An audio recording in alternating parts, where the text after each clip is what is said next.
Yo, what's going on? It is your boy, your musical barista, Rod the Magnificent, and I'm back with another episode of Coffee and Beats. Yes, I am going to be doing something a little bit different. I'm going to do a review, not of an album, but of the Super Bowl halftime show. And this show was performed by none other than R&B legend Usher. One of my personal favorites growing up. Yeah, I remember just dancing in the living room to all of Usher's videos back in the day, trying to impersonate all of the dance moves that he used to do back then. If you came up during that era, you can relate. If you are past that generation, a lot of these songs you get familiarized with because you've heard your parents bump them at one point. I'm here to review Usher's halftime performance at the Super Bowl. But before I get to that,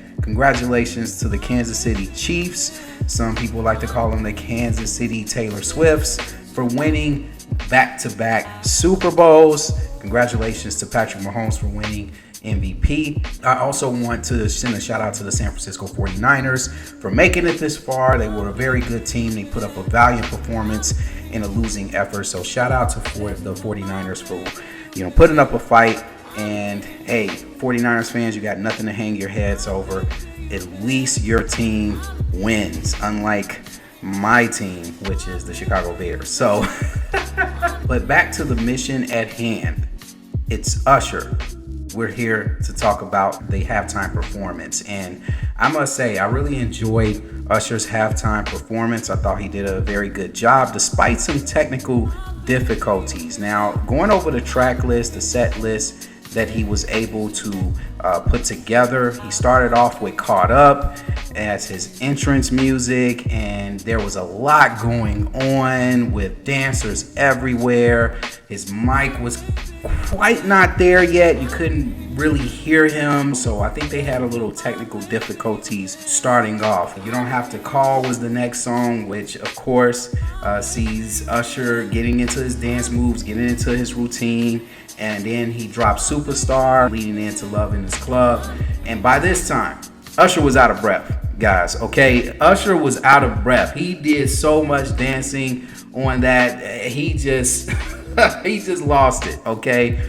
After that, we get a nice little transition with a beautiful red piano with a cape coming off of the piano like it was the character from the Marvel Comics Spawn or DC. Correct me in the comments, feel free to do so. That Spawn-like cape that flowed away from the piano, I thought that was gorgeous. And then you have Alicia Keys coming out in this all red outfit. She gets up there, she's dancing with Usher, Ain't Got You first, one of her own personal songs, and then she started to sing My Boo with Usher, which was a duet that they did back in the mid 2000s. I know there was some criticisms towards Alicia's voice. I do feel like, yeah, her vocals were a little flat with the performance, but she still had that stage presence. She still was able to maintain that stage presence, and the chemistry between her and Usher felt so real that many people thought that Usher was taking it a little bit too far with his hands. And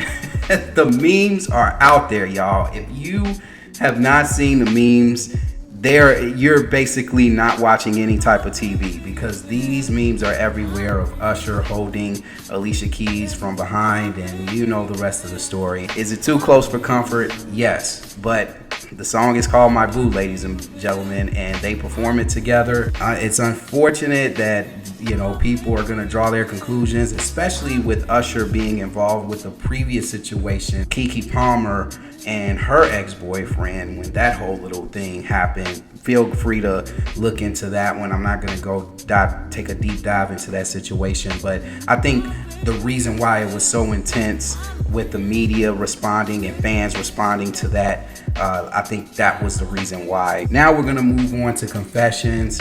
Yeah, nice little transition for Confessions and Let It Burn, where he proceeds to take his shirt off, and the ladies melt and the guys roll their eyes, right? And then the amazing, extravagant artist, her, comes out of nowhere with the guitar, and she's doing Bad Girl, and her stole the show with that particular small dose of a performance. I thought she did amazing. I saw her in concert last year. She dedicated 30 minutes, her last 30 minutes of her concert, playing all classic rock songs, which I thought was amazing. I thought it was the best part of her concert. So I know a lot of people were surprised to see her get out there and rock it out, but hey, she's been doing this for a while. And then Oh My God came on, and boy, oh boy, did I lose it. When those guys came out, it looked like an episode of Tron with all the skating and the blading and all of that stuff. And then you got will.i.am coming out with skates, and then you got Usher coming out of nowhere with skates. Little fun fact there, some of the skaters that were premiered are from my hometown of Chicago. So shout out to those guys that got selected to do that number. And I would be remiss, there was also a little hiccup with Usher's skates there. I think he kind of lost his footing a little bit, bumping into will.i.am. But other than that, I thought that was one of the biggest highlights of Usher's performance. A little fun fact about the roller skates that Usher was wearing. The new skates, called the Flippers Squad by Usher, were co-designed by the R&B star and Liberty Ross, co-founder and creative director of Flippers Roller Boogie Palace. And Usher's pair, along with the skates worn by his team of 15 performers, some of them from Chicago, on Sunday were able to roller skate with those skates. And Usher has been in business with this department for a couple of years now, and so shout out to Usher for bringing the skate culture back to the Super Bowl. I thought that was amazing. I thought that was a great feature to a halftime show. I never got so hyped. I mean, her and the skates, chef's kiss. Then we close things out with an introduction by Jermaine Dupri. Yeah, Jermaine Dupri. Oswald Cobblepot produced Lil Jon for Turn Down for What, and Lil Jon is in the audience and he's going crazy. The fans is going crazy. Usher concludes his performance. He comes back out with Lil Jon. Ludacris comes out. There's dancers in the background. One of them almost fall. Ludacris comes out. He says his verse. Lil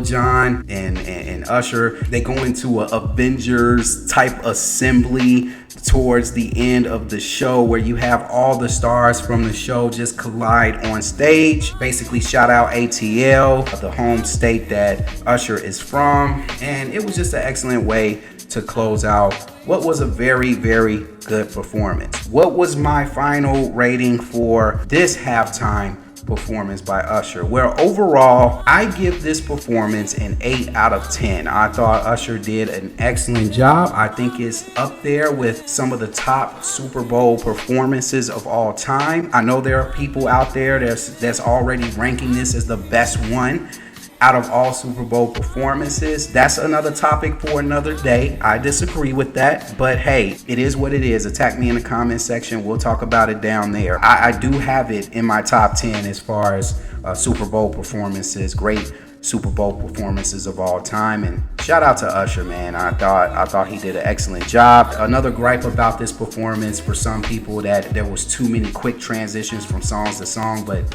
you got to remember, Usher has way more hits than you realize, and there were some songs in there in the track list that I thought he could have added to the track list. I was satisfied with the selections, the song selections that he did for the Super Bowl. Shout out to Usher, man. You did it. Shout out to all of his guest appearances. We look forward to finding out who's going to be the next performer for next year's Super Bowl. And that will do it for this edition, the special Super Bowl edition of Coffee and Beats. I am your musical barista, Rod the Magnificent. When it comes to coffee, when it comes to music, stay grounded for life. Also, when it comes to Super Bowls and Super Bowl halftime performances, stay grounded for life. I will see you guys on the next one. I'm out. Peace.